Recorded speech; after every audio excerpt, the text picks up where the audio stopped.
June 18, 1954, Guatemala City. 2 unmarked P-47 Thunderbolt aircraft, flown by American pilots paid by the Central Intelligence Agency, began strafing the presidential palace. The bombs were small, the damage was minimal. The point was the radio.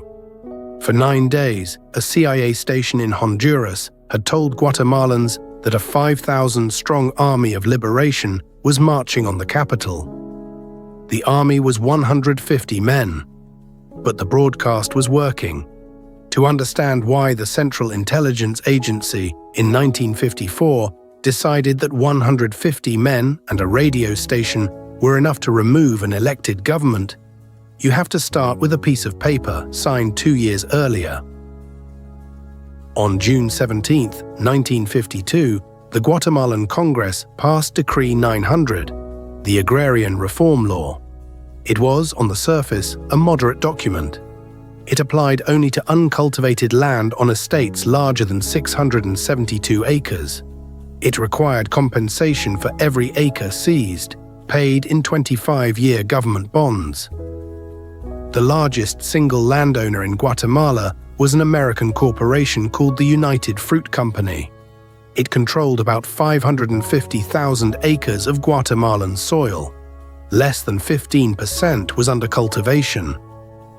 Under Decree 900, roughly 234,000 acres of that holding were expropriated.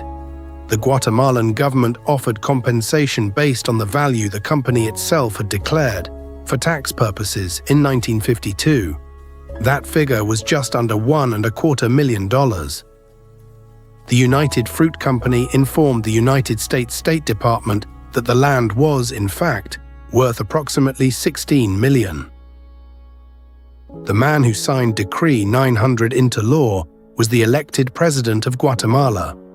His name was Jacobo Árbenz Guzmán.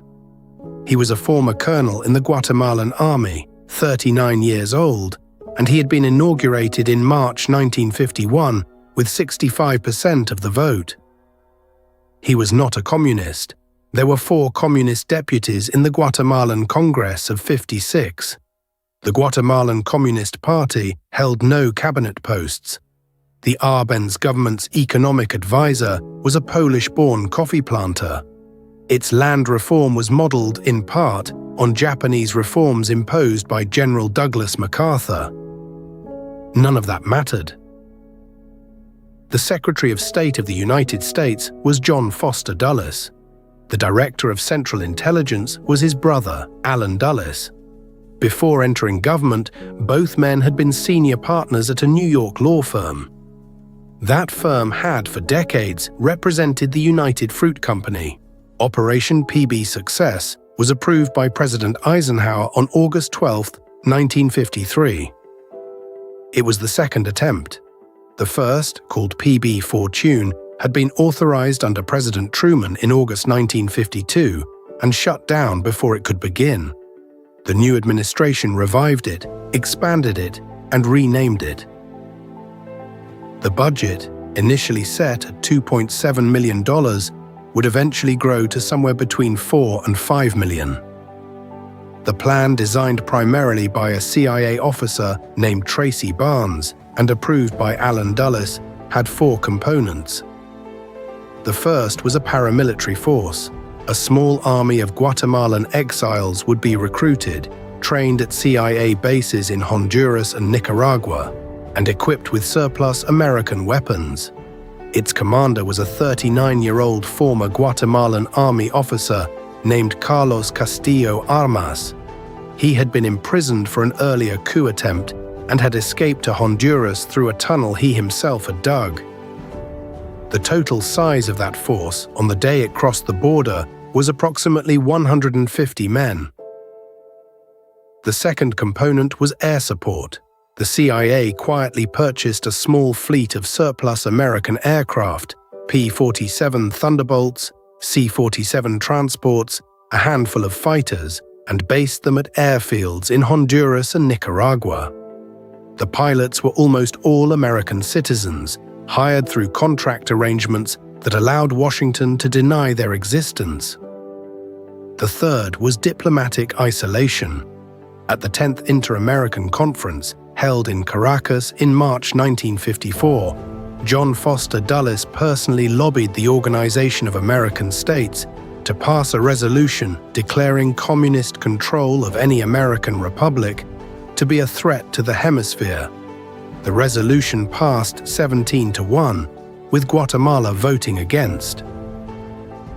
The fourth component, and by every internal CIA assessment the decisive one, was the radio station.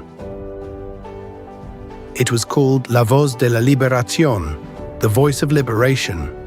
It began broadcasting from a clandestine site in Honduras on May 1, 1954. Its transmitters were CIA equipment. Its announcers, who claimed to be broadcasting from inside Guatemala, were in fact reading scripts written in a CIA operations center in Florida and flown south. For 7 weeks, the station broadcast a fiction. It reported military units defecting from the Arbenz government that had not defected.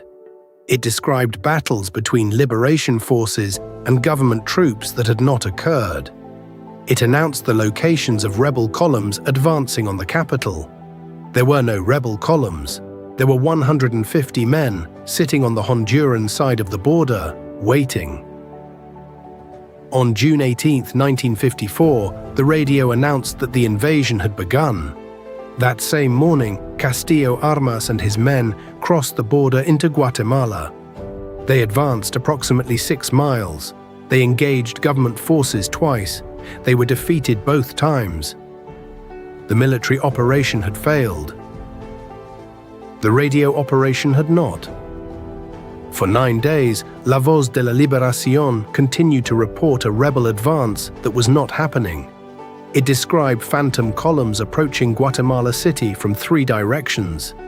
It announced defections of senior Guatemalan officers who had not defected. It told Guatemalans, hour by hour, that their government was already collapsing. The Guatemalan General Staff, listening to the same broadcasts, began to believe them. On the night of June 25, 1954, the senior officers of the Guatemalan army gathered at the National Palace. They informed President Arbenz that the army would not continue to fight. They did not say it had been defeated. It had not been. They said instead that the international situation, the radio broadcasts, the American aircraft overhead, the diplomatic isolation, made further resistance pointless. 2 days later, on June 27th, Arbenz delivered a final radio address to the Guatemalan people. It was recorded in advance, played from a tape, and broadcast at 9 in the evening. In it, he announced his resignation. He walked out of the presidential palace, was driven to the Mexican embassy, and remained there as a political refugee for 73 days. He would spend the rest of his life in exile, in Mexico, in Switzerland, in Czechoslovakia, in Cuba, in Uruguay, and finally back in Mexico, where he drowned in a bathtub in 1971 at the age of 57. Carlos Castillo Armas, the man who had crossed the border with 150 soldiers, became the next president of Guatemala on July 8, 1954. The Central Intelligence Agency, working through the American ambassador, selected him from a small list of acceptable candidates and arranged the proceedings of the junta that formally installed him. On July 19th, Decree 900 was repealed. The United Fruit Company's land was returned in full. 3 years later, on July 26, 1957, Castillo Armas was shot dead inside the presidential palace by a member of his own palace guard. The motive has never been definitively established. His death opened a period of political instability that by 1960 had become a civil war. That war lasted 36 years. The United Nations Truth Commission, which reported in 1999, concluded that approximately 200,000 Guatemalans had been killed or disappeared, 93% of them by state security forces and allied paramilitary groups. The operation that began this, Operation PBSUCCESS, remained officially unacknowledged for 40 years. In 1994, a CIA staff historian named Nicholas Cullather completed a classified internal history of the operation. It ran to several hundred pages. It drew on cable traffic, operational diaries, and interviews with surviving participants. A portion of it was declassified in 1997. The complete text was released in 2003 and subsequently published, with a foreword and additional commentary by Stanford University Press. The history's central conclusion, repeated in its opening chapter and again in its closing one, is that PBSUCCESS was not won militarily. The paramilitary force, in Cullather's words, was ineffective and could not have taken the capital by force. The decisive instrument was the radio.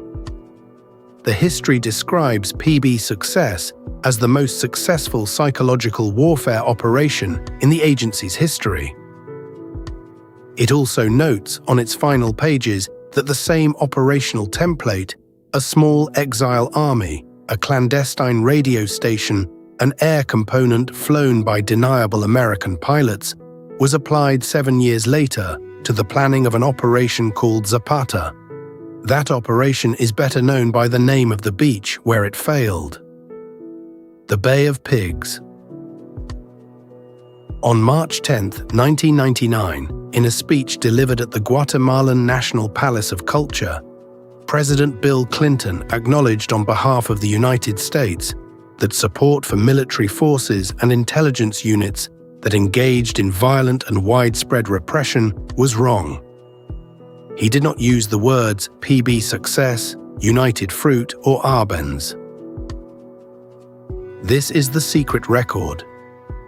If this is the kind of story you want more of, subscribe.